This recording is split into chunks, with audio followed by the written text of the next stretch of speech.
Hi అండి. నమస్తే. Welcome to అమ్మాయి లోకం. అందరూ ఎలా ఉన్నారు? నేనైతే చాలా బాగున్నాను. మీరందరూ కూడా బాగుండాలని మనస్ఫూర్తిగా కోరుకుంటున్నాను.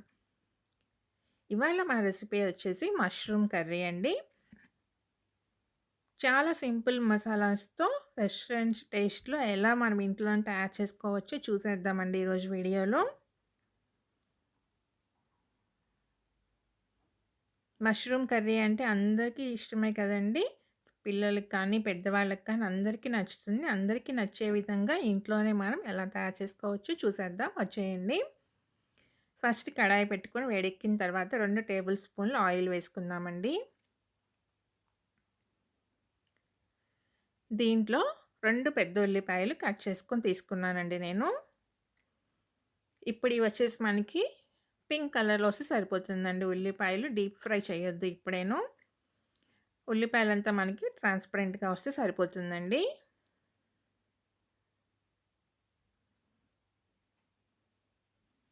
ఇప్పుడు చూడండి ఉల్లిపాయలు మగ్గినియి కదా! ఇలా మగ్గిన తర్వాత 4 లవంగాయలు, ఒక యాలక్కాయ, ఒక స్టార్ పువ్వు, ఒక 2 వచ్చేసి చెక్క తీసుకుందామండి, దాల్చిన చెక్క.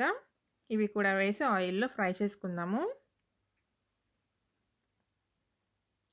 ఆ తర్వాత ఒక వచ్చి అల్లం ముక్క వేసుకుందామండి. ఒక 6 వెల్లుల్లి రెబ్బలు వేసుకుందాము.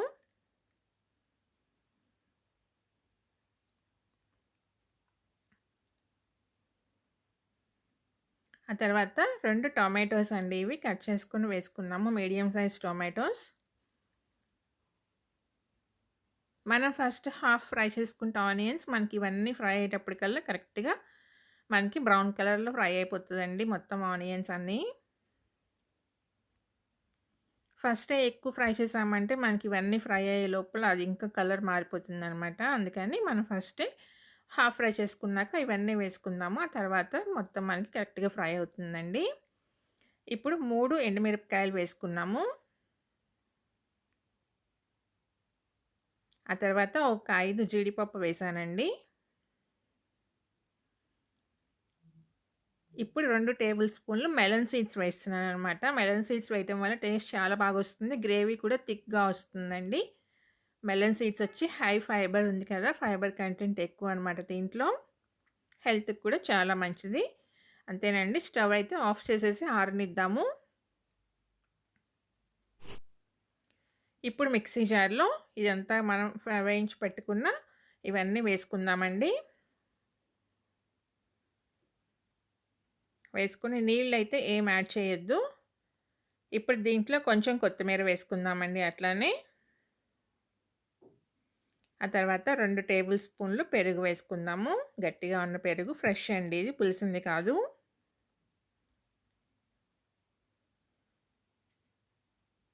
దీనివల్ల కర్రీ అయితే చాలా సూపర్‌గా ఉంటదండి టేస్ట్. చూడండి ఇంక నీళ్ళేం వేయక్కర్లేదు మనం. ఇదే సరిపోతుందనమాట మనకి. ఫ్రై చేసుకొని తెచ్చుకుందాము. ఇప్పుడు మనకి ఉల్లిపాయలు వేపిన తర్వాత అందులోనే కొంచెం ఆయిల్ అయితే ఉందండి. ఇంకొంచెం ఆయిల్ వేసుకొని 2 టేబుల్ స్పూన్ సరిపోతుందండి మొత్తం కలిసి. ఒక అర టేబుల్ స్పూన్ ధనియాల పౌడర్ అండి. 1.5 టేబుల్ స్పూన్ వచ్చేసి ప్లెయిన్ రెడ్ చిల్లీ పౌడర్ అండి ఇది.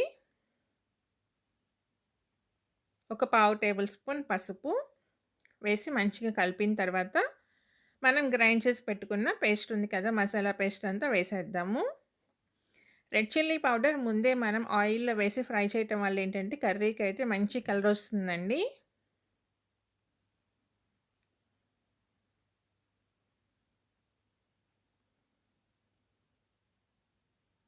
మనం ఆల్రెడీ 3 ఎండుమిరపకాయలు వేసాం కదా అని మీకు డౌట్ రావచ్చు. కానీ అది కారం సరిపోదండి మనకి. ఆ టేస్ట్ అనేది తెలీదు. అందుకని ఇంకా కొంచెం మనం కారం అయితే వేసుకున్నాం ఇప్పుడు. రుచికి సరిపడినంత ఉప్పు వేసుకుందామండి. ఇప్పుడు ఇదంతా మంచిగా మనం కుక్ చేసుకున్నాక ఒక 2 మినిట్స్ కుక్ అయ్యి సరిపోతుందండి.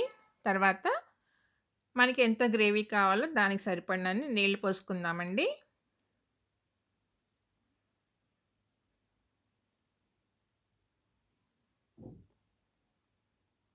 మీరైతే ఎలా చేస్తారో కూడా నాకు కామెంట్ చేసేయండి. దీంట్లో రకరకాలుగా చేస్తారండి ఎవరికి వచ్చినట్టుగా వాళ్ళు. ఇది ఒక స్టైల్‌లో నేను ఈరోజు చేశాను. పెరుగు వేసి టేస్ట్ అయితే అదిరిపోయిందనమాట. మీరెలా చేస్తారో కూడా నాకు కామెంట్ చేసేయండి. చూడండి గ్రేవీ ఇలా ఉడుకుతుంది కదా మంచిగా. అప్పుడు మనం మష్రూమ్ వచ్చేసి చాప్ చేసుకొని పెట్టుకున్నామండి. దీన్ని కూడా వేసేద్దాం ఇప్పుడు.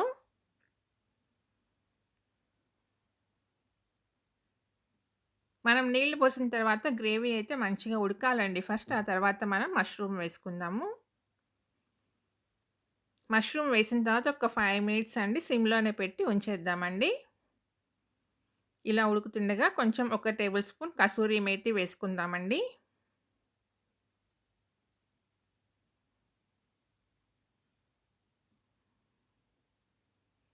ఇప్పుడు మనకి రెస్టారెంట్ టేస్ట్‌లో ఉండాలంటే ఒక పావు టేబుల్ స్పూన్ షుగర్ అయితే వేస్తున్నానండి నేను. మీకు వద్దనుకుంటే స్కిప్ చేసేయొచ్చు. మనం రెస్టారెంట్‌లో తింటే ఎలా ఉంటుంది? మనకి ఒక లైట్‌గా ఉన్న స్వీట్‌నెస్ తెలుస్తుంది కదా! అది దీనివల్లేనండి. అది వద్దనుకున్న వాళ్ళు తీసేయండి. స్కిప్ చేసేయండి. చూడండి నూనె అంతా పైకొచ్చింది కదా! కర్రీ అయితే రెడీ అయిపోయిందండి. స్టవ్ అయితే ఆఫ్ చేసేద్దాం. అంతేనండి. సర్వ్ చేసుకోవటమేను. చపాతీ, రోటీ, ఆ తర్వాత పులావ్ అన్నిట్లోకి సూపర్‌గా ఉంటుందండి. తప్పకుండా ట్రై చేయండి. మీకెలా వచ్చిందనేది నాకైతే కామెంట్ చేసేయండి. అలానే ఫస్ట్ టైమ్ చూస్తున్నా తప్పకుండా సబ్స్క్రైబ్ చేసుకొని చూడండి. ఒక లైక్ ఇచ్చేయండి. ఫ్రెండ్స్‌కి, ఫ్యామిలీ మెంబర్స్‌కి షేర్ చేయండి. ఈరోజు రెసిపీ అయితే అంతేనండి. రేపు ఇంకో కొత్త రెసిపీతో మీ ముందుకొచ్చేస్తాను. Thank you for watching.